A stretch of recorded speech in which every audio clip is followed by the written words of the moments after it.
नमस्कार. देशदूतच्या विशेष कट्ट्यामध्ये तुमच्या सगळ्यांचं स्वागत. आज आषाढी एकादशी आणि आज आपल्याला सगळ्यांना त्या विठोबाच्या दर्शनाची आस. अनेक लोक वारीला गेलेले आहेत. आज विठोबाच्या चरणी लीन होतील. त्या भक्तिमय वातावरणात आज अख्खा महाराष्ट्र बुडून निघणार आहे. हे करताना, त्या विठोबाचं दर्शन घेताना आणि ही आषाढी एकादशी याच्याकडे बघताना नेमका या भावभावना काय आहेत, त्याची तत्व काय आहेत, ती आपल्या जीवनात कशी रुजतात, याबद्दल आज आपण चर्चा करणार आहोत. ही चर्चा करण्यासाठी आपल्या बरोबर दोन नाशिकचे तरुण आहेत. एक अनिकेत गाढवे, जे इच्छामणी केटरर्सचे संचालक आहेत, आणि दुसरे आहेत मानस शिंदे. हे एक लॉ स्टुडंट आहेत, पण दोघांचाही संत साहित्यामध्ये खूप अभ्यास. इरा नावाची संस्था अनिकेत आणि त्यांच्या सहकाऱ्यांनी काढली आहे, की जी भारतीय वारसा आणि संस्कृती याच्यामध्ये काम करते. या दोघांचाही या संस्कृतीविषयी खूप सारा अभ्यास सुरू आहे आणि ते वेगवेगळ्या मार्गाने तो लोकांपर्यंत पोहोचवत आहे. अनिकेत आणि मानस दोघांचंही स्वागत आणि रामकृष्ण हरी. रामकृष्ण. आज एकादशी आणि आज सगळ्या दिंड्या वाऱ्या या पंढरपुरात निश्चितच पोचलेल्या आहेत. तर जेव्हा आपण एकादशी म्हणतो सगळ्यांनाच उत्सुकता असते. आपण इथे बसून सुद्धा म्हणतो आज एकादशी, आणि आज एक वेगळं चैतन्य, एक वेगळं वातावरण आपल्या भोवती तयार होतं. अनिकेत, या एकादशीचं काय महत्व आहे, आषाढात येणाऱ्या एकादशीचं काय महत्व आहे? का घेऊयात त्या पांडुरंगाचं दर्शन इतक्या उत्कटपणे? आषाढी एकादशी पूर्ण आपल्या महाराष्ट्रीय संस्कृतीचा अगदी जिव्हाळीचा विषय, की मागच्या 20-25 दिवसापासून अगदी महाराष्ट्रातलं वातावरण अगदी भक्तिमय झालेलं आहे. सोशल मीडिया म्हणा किंवा न्यूजपेपर म्हणा किंवा कुठलाही प्लॅटफॉर्म म्हणा, आपल्याला कुठे ना कुठे आपण वारीशी कनेक्ट होतोय. जे लोक वारीला जाऊ नाही शकले ते 100% मानसिकदृष्ट्या वारी करतातच आहेत. आणि ह्या सगळ्याचं श्रेय सगळ्या प्रसार माध्यमांना, सोशल मीडियाला जातंय, की आपण कुठे ना कुठे ते वारीशी कनेक्ट होतोय. आषाढी एकादशीचं महत्त्व असं की संतांनी आषाढी कार्तिकी जो आपण संतांच्या याच्यामध्ये वारंवार उल्लेख आलेला आहे. तर चातुर्मास हा आपल्या संस्कृतीचा खूप महत्त्वाचा भाग आहे, की जेव्हा पावसाळा चालू होतो तर 4 महिने सगळ्या गोष्टी संथ होऊन जातात. तर ह्या म्हणजे फिरणं संथ होऊन जातं, व्यापार संथ होऊन जातो, कुठे ना कुठे पावसामुळे लोकांची कामं थांबून जातात आणि पेरण्या चालू होतात. पेरण्या झालेल्या तर अशा प्रोसेसमध्ये आपल्याला भगवंताकडे एकरूप होणं गरजेचं असतं. तर हा जो 4 महिन्याचा वेळ आहे तो कशा प्रकारे अध्यात्मात घालवावा याची सुरुवात आषाढी एकादशीला होते. आणि मग तो आपण जी देवशयनी ती देव प्रबोधिनी, हे जे 4 महिन्याची जी सुरुवात आहे ते देवशयनीला होते. तर देवाला शयन करायचं, तर याच्यासाठी आपण पायी गेलं पाहिजे, वारीने भगवंताला शयनाच्या आधी भेटलं पाहिजे. तर हा उद्देशाने आषाढी एकादशीचा उत्सव हा पूर्ण महाराष्ट्रभर साजरा केला जातोय. आणि आपलं जे तीर्थस्थान आहे मराठी लोकांचं महत्त्वाचं, की आपल्याला काशीपेक्षा पंढरीला जास्त महत्त्व आहे. तर ह्या दृष्टीने आपल्यासाठी पंढरी म्हणजे आपल्यासाठी अगदी जीव की प्राण, की आपल्याला जर का तीर्थक्षेत्र म्हणून कुठल्या प्रायोरिटीवरती कुठल्या जर का तीर्थ क्षेत्राला बघायचं तर आपण पंढरपूरला बघतो. मग सगळ्या ज्या वारी आहेत, जेवढ्याही संतांच्या पालख्या निघालेल्या आहेत, तर त्या पंढरीकडे जातात. आणि त्या आजच्या दिवशी त्या पंढरपुरात येतात. देवशयनी एकादशी म्हणजे आता अनिकेत जे म्हणाले की देव शयनात जातात, देव शयनात जातात याचा अर्थ असा की देव 4 महिने झोपी जातात. आपल्याकडे विष्णू, महेश आणि ब्रह्मदेव अशी त्रिमूर्ती अशी मानली गेली आहे. आपण असं म्हणतो की ब्रह्मानी उत्पत्ती केली, शिव यांनी जे वाईट आहे त्याचा नाश केला, संहार केला, आणि विष्णूनी हे सगळं पृथ्वी चालवली. तर या पृथ्वी चालवण्यापासून देव थोडा 4 महिने आता सुट्टी घेत आहेत, ते झोपणार आहेत. आणि हे 4 महिने म्हणून आपण शिवाची भक्ती करतो, कारण की तो सगळा कारभार हा विष्णूंनी शिवाकडे सोपवलेला आहे, महादेवाकडे सोपवलेला आहे. आणि म्हणून मग श्रावण येतो, मग श्रावणात येणारे सगळे आपले उपास, तापास, सोमवार, तुमच्या आपल्या ब्रह्मगिरीच्या फेऱ्या, हे सगळं तुम्हाला त्या श्रावणात दिसतं. तर हा चातुर्मासाचा भाग झाला आणि हा एकादशीचा भाग झाला.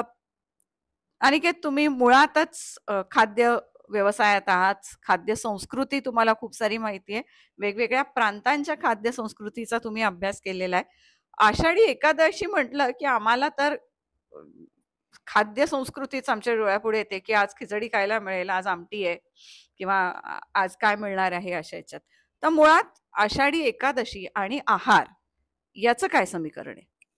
आपण इतर दिवशी भरपूर चमचमीत खातो, आपल्या सगळे चोचले पुरवतो, पण उपवास या गोष्टीचा अर्थ आहे की त्या सगळ्या गोष्टींपासून थोडंसं लांब लांब गेलं राहावं. पाहिजे. म्हणजे माझा जरी कॅटरिंगचा व्यवसाय असला तरी सुद्धा मी सांगू इच्छितो की आपण ह्या सगळ्या गोष्टी इतर दिवशी नक्की करावं, पण आषाढी जर का समोर ठेवून जर का बोलायचंय तर नक्कीच आपल्याकडे उपवासाच्या पदार्थांची खूप मोठी रेलचेल आहे हो. आणि कलात्मक दृष्ट्या आपण भरपूर पदार्थ बनवू शकतो, खाऊ शकतो आणि एन्जॉय करू शकतो. पण तो भाग झाला आहाराचा किंवा आपल्या चोचल्यांचा.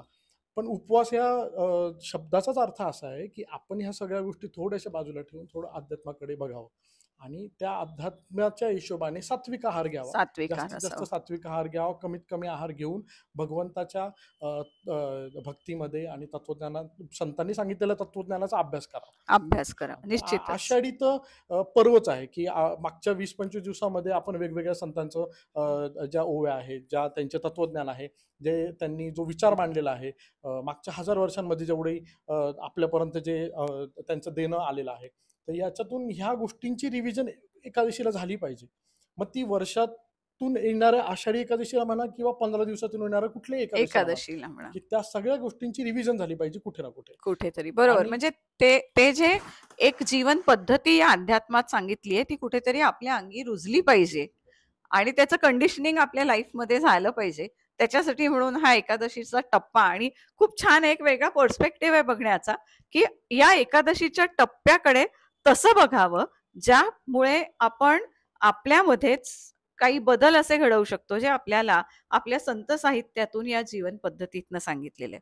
जेव्हा आपण ही सगळी संत साहित्याची पद्धत म्हणतो किंवा जीवन पद्धती म्हणतो आणि आज आपण म्हणतोय की आज एकादशीच्या दिवशी सगळ्या दिंड्या, पालख्या, सगळे वारकरी हे आज पंढरपुरात पोचलेले आहेत, तर या वारीचं काय महत्व आहे आणि वारकरी कोणाला म्हणावं मानस? सगळ्यात पहिले तर मी अनिकेत दादांचं जे एक वाक्य होतं की काशीपेक्षाही महत्व आम्हाला पंढरीचं आहे, आपल्याला पंढरीचं असतं. तर त्यामध्ये एक अभंग आहे की आधी रचिली पंढरी मग वैकुंठ नगरी. तर एकदम पंढरपूर म्हणजे वारकऱ्यांसाठी अगदी श्रद्धास्थान तर आहेच, पण जसं तुम्ही सुद्धा म्हणाल्यात की 4 महिने विष्णू झोपतील आणि शिवाकडे ते सगळं जाईल. तर शिव आणि विष्णू ही दोन्ही दैवते जिथे एकत्र होतात ती पंढरी आहे. पंढरी खरंय. तर ह्या दिशेने जायचं, ह्या ठिकाणी जायचं, पंढरपूरला जायचं आणि त्याला भेटायचं, कोणाला आपल्या सख्याला भेटायचं. तर हे एक वारीचं वरवर वर्णन करता येईल. त्याला डिफाईन करायचं झालं तर असं म्हणता येईल की celebration of human kind with gratitude.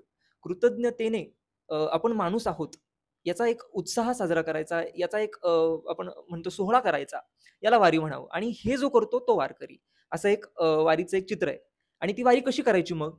तर ती शांत जाऊन, एकट्याने जाऊन किंवा फक्त आपलं आपलं घर कुटुंब घेऊन नाही, तर ती सामूहिक उपासना पद्धती आहे. सगळ्यांना घेऊन जायची पद्धती आहे. आणि हे सगळं करत ती असताना मांदियाळी आहे. अगदी अगदी. आणि हे सगळं करत असताना कसं जायचंय? तर नाचत जायचंय, खेळत जायचंय.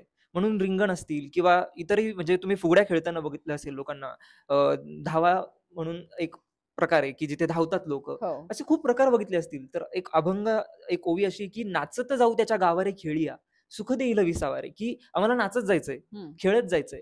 आणि म्हणून याला सोहळा जे म्हणालो की ह्युमन काइंडचं सेलिब्रेशन असं शांतपणे एकट्यात होत नाही, तर ते असं जल्लोषात करायचं, असं एक वारीचं चित्र आणि आहे. ही वारी किंवा हे पंढरपुरात जे सगळ्यांचं एकत्र येणं आहे, तर आपण असं म्हणतो नेहमी नाशिकला कुंभमेळा भरतो आणि आपण म्हणतो की कुंभमेळ्याचं निमंत्रण कोणी कोणाला देत नाही आणि तरी त्या ओढीपोटी सगळेजण येतात. तसंच पंढरपुराला निमंत्रण कोणाला नसतं, पण हा वैष्णवांचा मेळा, हा सोहळा, हा तिथपर्यंत वाजत गाजत नाचत आनंदाने पोचतो. आता मानस, तू जे डेफिनेशन म्हणून सांगितलीस की त्याच्यात मला अगदी छान शब्द आहेत की celebration of human kind with gratitude, आणि तिन्ही शब्द जर का आपण बघितले तर मला असं वाटतं त्याच्यातच खूप मोठं तत्वज्ञान आपल्याला दिसतं आणि की जे आपल्या सगळ्या संतांनी याच्यामध्ये सांगितलेलं आहे. आपण वारीला बघतो की जेव्हा लोक वारीला जातात तर तेव्हा एक पद्धती आहे वारीची. म्हणजे तुमच्या पेरण्या झालेल्या आहेत, तुमचं कामकाज झालेलं आहे आणि जसं मगाशी अनिकेत म्हणाले की 4 महिने पावसाळ्याचे आहेत, आता आपल्याला बाकीच्या विवंचना नाही आहेत, पण आपण हा वेळ कुठेतरी अध्यात्माला, कुठेतरी देवदर्शनाला देऊ शकतो, म्हणून आपण वारीला निघालेलो आहे. या वारीमध्ये सामील होताना शक्यतो तुम्ही बघता की म्हणजे वर्णन करताना आपल्याला खूप ठिकाणी असं दिसतं की अ, पुरुषांचे कपडे हे पांढरे आहेत, म्हणजे कुठे तो सफेद रंग, त्याची ती शुभ्रता, अ, ती एक आपल्याला काहीतरी सांगते. अगदी तिथपासून बघितलं तर टाळ मृदुंगाचा गजर जो आहे, त्याचा जो नाद आहे तो असेल, किंवा जी भजनं म्हणत लोक चालली आहेत त्या भजनांमधनं येणारा ठेवा आपल्याला असेल आयुष्याचा तो, किंवा एकंदरीत वर्तणुकीच्या पद्धती आहेत की तुम्ही जेव्हा वारीला चालताय तेव्हा कुठेतरी दुसऱ्यांना त्रास होऊ नये, दुसऱ्यांना बरोबर घेऊन चालताय, तुमच्यामधला ह्युमन काइंड, ह्युमननेस आहे की जो माणसाने माणसासंग माणसासम वागणे. तर हा जो एक माणुसकीचा प्रकार आहे आणि माणूस होण्याचा प्रकार आहे, हे दोन्ही आपल्याला त्या वारीमध्ये दिसतात. जर का आपण या तुझ्या डेफिनेशन कडे बघितलं गेलं तर सेलिब्रेशन म्हणजे जो सोहळा आहे तो अतिशय आनंदमयी सोहळा आहे. तर तो तो आनंद कसा दिसतो तुला या वारीत? माणसाचा आनंद भाव हा वारीत तुला कसा दिसतो? अ, आनंद देवाला आपल्याकडे म्हटलेला आहे सच्चिदानंद. म्हणजे सुखाला आपण हॅप्पी असं इंग्लिशमध्ये म्हणतो, पण आनंदाला शब्द नाहीये. तर त्यामुळे आनंद ही अनुभूतीच आहे. अगदी अमृतासारखीच अनुभूती ती. आणि तो आनंद प्रत्येकाचा एक वेगळा असू शकतो. म्हणजे मागे मला असं वाटलं होतं की प्रत्येक जे संत आहेत आपल्याकडचे, स्त्री संत असतील किंवा इतरही सगळे संत असतील, प्रत्येकाचा एक दृष्टिकोन वारीला जाताना काहीतरी वेगळा असेल. कोणाला तरी जातीयतेतून सुटका मिळाली असेल त्या वेळच्या पद्धतीप्रमाणे, कोणाला तरी स्त्री म्हणून दडपशाहीच्या खाली जर का कोणती स्त्री जर असेल तर तिला त्यातून मुक्ती मिळत असेल. तुकोबांसाठी वारी काहीतरी वेगळी असेल, माऊलींसाठी काहीतरी वारी वेगळी असेल. तर तसं हा जो आनंद आपण म्हणतो, अगदीच तुम्ही सांगितलं की नादब्रह्म म्हणजे पखवाजे किंवा टाळ आहेत, सगळ्यांच्या गजरामध्ये आपण तिथे अगदी तल्लीन होऊन जातो. ते असेल किंवा इतरही खेळ असतील, प्रत्येकामध्ये एक वेगळा वेगळा आनंद आहे. आणि याच्यातून माणसाने आपला आपला आनंद शोधणं, जसं मी मगाशी म्हणालो, ही भक्ती सामूहिक आहे. पण जे स्वतःला शोधणं आहे ना, हे एकदम इंडिव्हिज्युअल लेवलचं आहे. म्हणजे हो, प्रत्येक हो. जण अगदी. त्याला रिलेट करतो. अगदी, अगदी. अनिकेत, जेव्हा आपण असं म्हणतो की हा आनंद वैयक्तिक आहे आणि तो एकत्रित पण अनुभवता येतोय, तर या आनंदाकडे जाताना याच्यात काहीतरी तत्व पण आहेत. म्हणजे तुम्ही बघता की वारकरी हा अतिशय डिसिप्लिन्ड आहे, तो तत्वनिष्ठ आहे, तो दुसऱ्याला आदर करतो, दुसऱ्याच्या प्रती त्याला सहानुभूती असते. तर या तत्वांकडे आपण कसं बघावं असं तुम्हाला वाटतं? हे तत्वच मुळात आपल्याला एक प्रकारचा रिचार्ज आहे की हे तत्व टिकावेत, हे वर्षानुवर्ष टिकावेत. म्हणून हजारो वर्ष ही परंपरा टिकली की हे जेव्हा रिचार्ज होतं वारीतून किंवा प्रत्येक एकादशीतून 15 दिवसाच्या, तर तेव्हा तो आपला आतला जो भगवंत आहे तो जिवंत राहतो.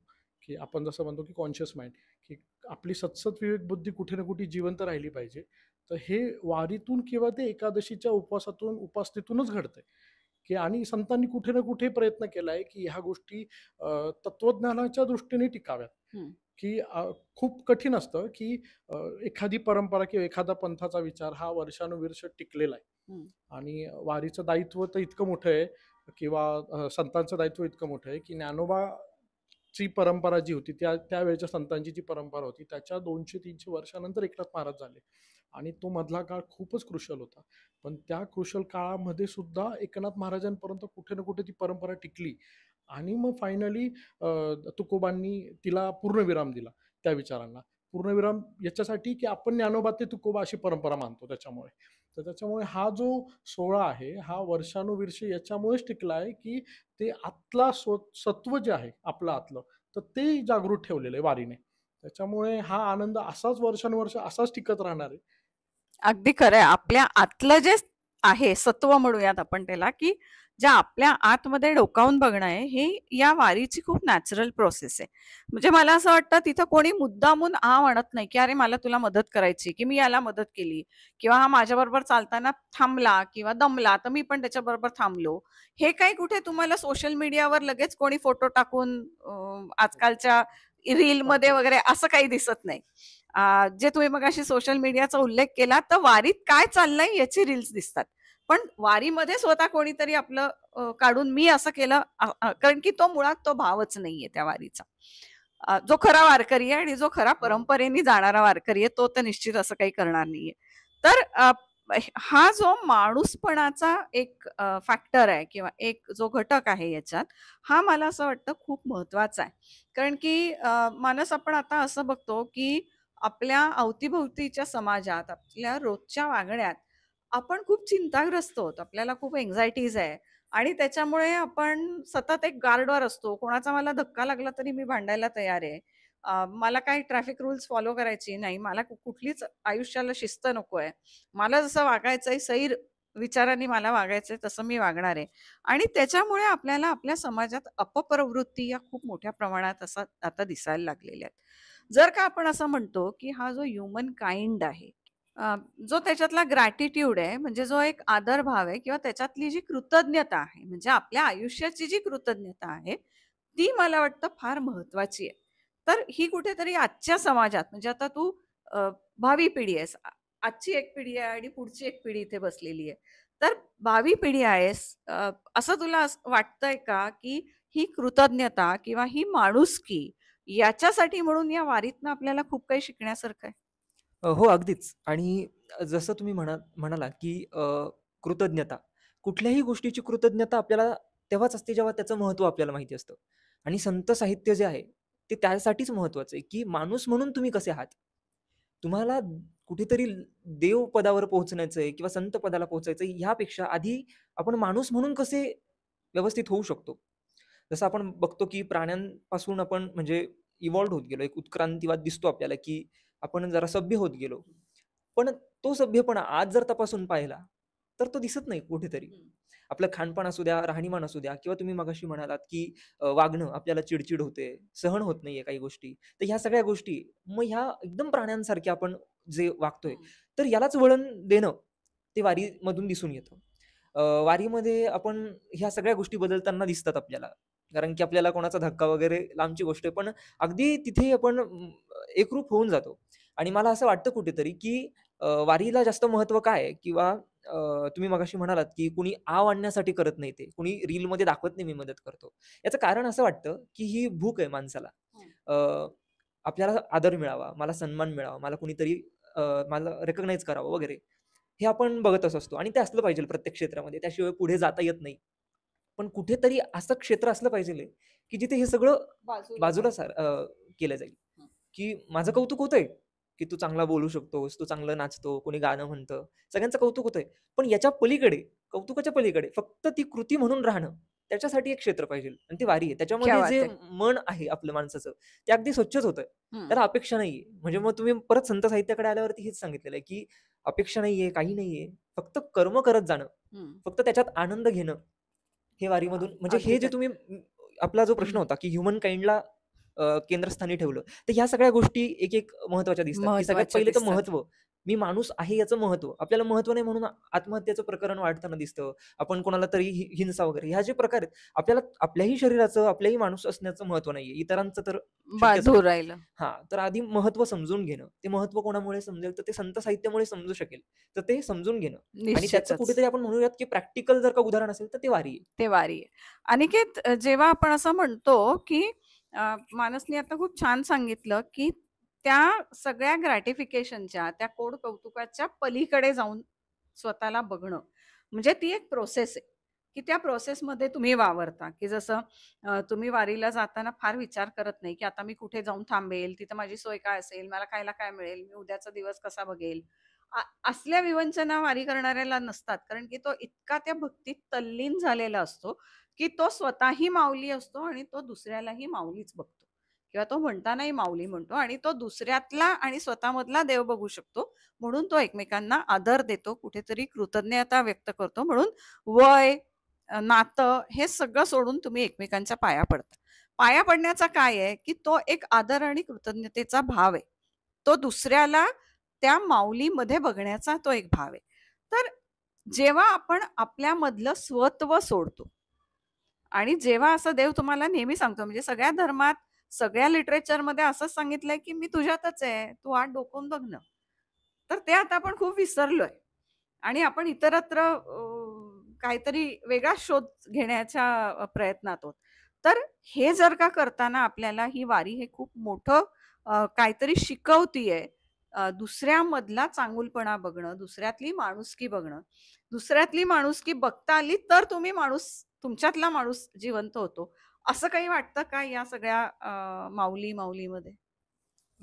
माऊली जसं म्हणतात की हरी दिसे जनी मनी आत्मतत्वी, जनी मनी सगळीकडे तोच चराचर आहे किंवा भरला घरदाटा हरी दिसे, म्हणजे चराचरात तोच आहे. तर वारी हे जे सात्विकतेचा जो स्वभाव आहे तो बाहेर काढण्याचा प्रयत्न आहे की आपल्याला ते रज आणि तम दिसतच नाही लवकर वारीमध्ये. तर पण ह्या सगळ्या गोष्टींना सत्व भाव इतका वाढलेला असतो की ह्या गोष्टी दिसतच नाही आणि कुठे ना कुठे तेच सगळ्यांवरती वरचढ होण्याचा प्रयत्न करतो तो सत्वभाव, आणि तो वर्षभर टिकावा सर्वांमध्ये. तर हाच एक उद्देश असतो वारीच्या मागे. तर त्याच्यामुळे तू जसं सांगितलं की तो मीपणा विसरून सगळे चालतायत, त्यांना आपल्या सकट सगळ्यांमध्ये माऊली दिसतोय की आपल्या सकट सगळ्यांमध्ये चराचरी भगवंत दिसतोय. तर हेच वारीमध्ये चालण्याचं, वारीमधून आनंद घेण्याचं, जसं आनंद हा शब्दच भगवंताला डेडिकेटेड आहे, तर हेच आपल्याला तिथून मिळतंय. आणि ह्या गोष्टींचा फायदा काय आहे की वारीमध्ये चालताना त्यांचे दुःख असतील किंवा काही जरी असेल तर ह्या सगळ्या गोष्टी बाजूला निघून जातात. तुम्हाला संसारात गेल्यानंतर, प्रपंचात गेल्यानंतर त्या गोष्टी परत कंटिन्यू होणारच आहेत, पण कुठे ना कुठे ते विसरायचा जो पार्ट आहे तर तो वारी.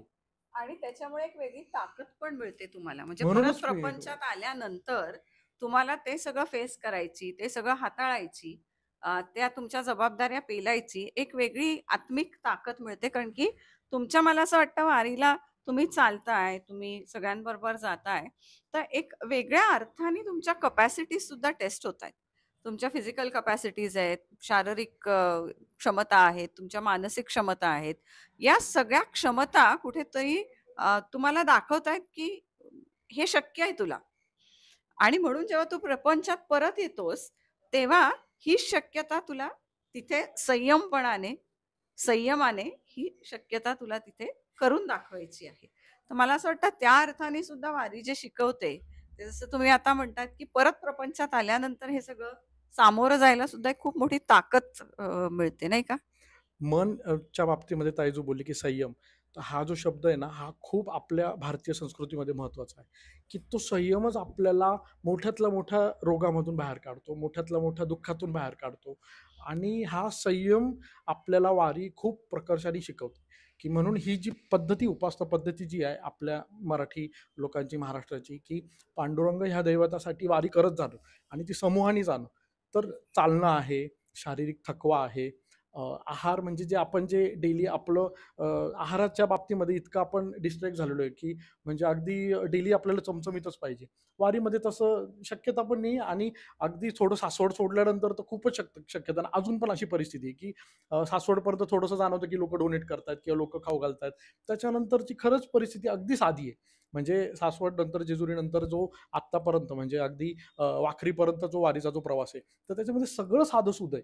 आणि ते हा जो संयम आहे ना हाच आपल्याला बळकट करतो की अगदी 80-90 वर्षाचे वयोवृद्ध लोक अगदी उत्साहाने वारी करतात.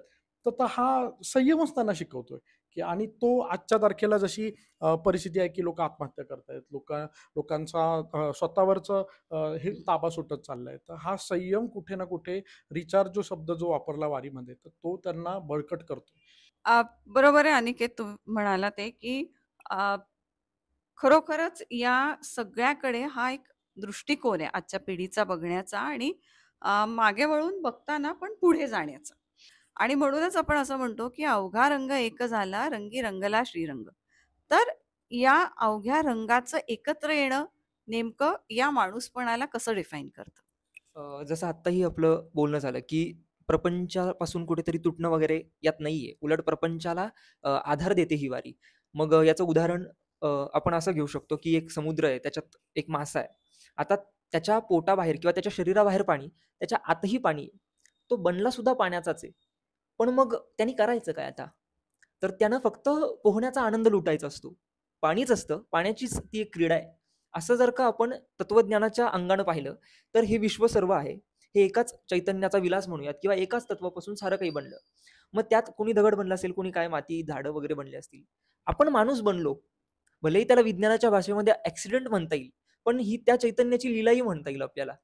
तर मग त्याचा आनंद साजरा करणं, ही जेव्हा आपण असं म्हणूयात की तत्वज्ञानातून ही भूमिका जेव्हा आपली ठाम होत जाते, त्यावेळेला संसारापासून पलायन करण्यापेक्षा अवघाची संसार सुखाचा करीण हे ब्रीद मग आपण हातात घेतो आणि हातात अगदी मग घेतो.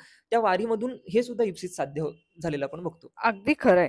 ज्या संत साहित्यांचा इथे वारंवार उल्लेख होतोय, तर हा एकंदर आपल्या मध्ये डोकावून बघण्याचा किंवा त्या परमेश्वराला एक माध्यम मानण्याचा जो प्रयत्न सगळ्या संतांनी आपल्यापर्यंत पोहोचवण्याचा केलाय.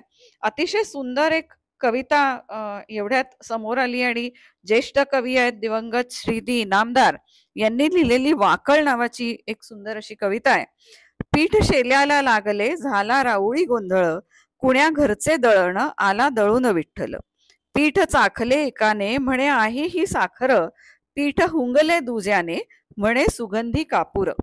कुणी शेला झटकला पीठ उडून जाईना, बुचकळल्या पाण्यात पीठ धुवून जाईना. झाली संचित पंढरी वाढे राऊळी वर्दळ, ठिगळाच्या पांघरुणा शेला म्हणती सकळ. फक्त जनीस दिसते होती तिची ती वाकळ, विठ्ठल प्रेमे भरुनी आले जनी रडे घळाघळ.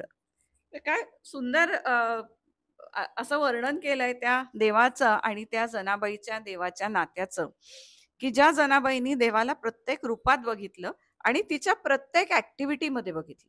मग ती दळण दळतीये, काही काम करतीये, तिचं तिचं कार्य करतीये, तिचं क्रम करतीये, तर या सगळ्यामध्ये कुठेतरी देव तिची आई आहे, कुठेतरी बहीण आहे, कुठेतरी वडील आहे, कुठेतरी मैत्रीण आहे. अशा वेगवेगळ्या भूमिकेतून तिच्यामध्ये तो देव आपल्याला दिसतोय. आणि म्हणूनच असं म्हटलं जातं की आत डोकावून बघा, कुठेतरी तुम्हाला तुमच्यातलं सुद्धा स्वत्व कमी होऊन तुमच्यातलं माणूस पण दिसायला लागेल. आणि ही एकंदरीत सगळी चर्चा त्या वारीनिमित्त होणाऱ्या माणूसपणाची. या माणसाने जर का स्वतःकडे आपल्या अवतीभोवती जर का सजग नजरेने बघितलं, एक संवेदनशीलपणाने बघितलं, तर मला असं वाटतं की या वारीचा दृष्टिकोन सुद्धा खूप व्यापक होतो. आज आपण म्हणूनच अशा 2 व्यक्तींना इथे बोलावलं की ज्यांच्या नजरेतून आज या परंपरेकडे बघण्याचा आपण प्रयत्न केला, त्याच्यातनं त्यांना काय त्याचा मतितार्थ वाटतोय, त्याच्यातनं त्यांना काय संदेश घ्यावा असा वाटतोय, तो इतरांपुढे कसा पोचवावा असं वाटतंय.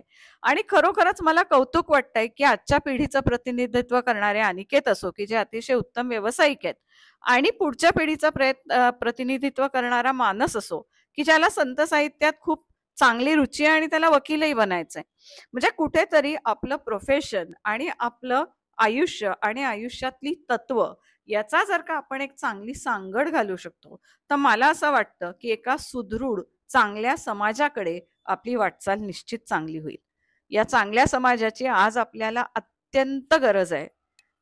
आज जे आपण आपल्या अवतीभोवती बघतोय ते बदलायचं म्हटलं तर त्या बदलाची सुरुवात ही माझ्यापासून, प्रत्येकाने स्वतःपासून करणं गरजेचं आहे.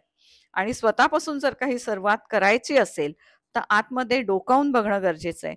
आणि त्यासाठी म्हणून आपलं संत साहित्य असो, वारी असो, आषाढी असो, चातुर्मास असो, किंवा आपल्या पुढे येणाऱ्या या अशा अनेक प्रसंग असो, त्याच्यामध्ये आपल्या ज्येष्ठांनी, आपल्या श्रेष्ठांनी आपल्याला काय विचार दिलाय, ती विचारधारा बघण्याचा प्रयत्न असो, ते केलं तर मला असं वाटतं आपला सुद्धा परत एकदा माणूसपणाकडे होणारा प्रवास हा निश्चितच चांगला होईल आणि एका चांगल्या समाजाची पुनर्निर्मिती आपण निश्चितच करू शकू.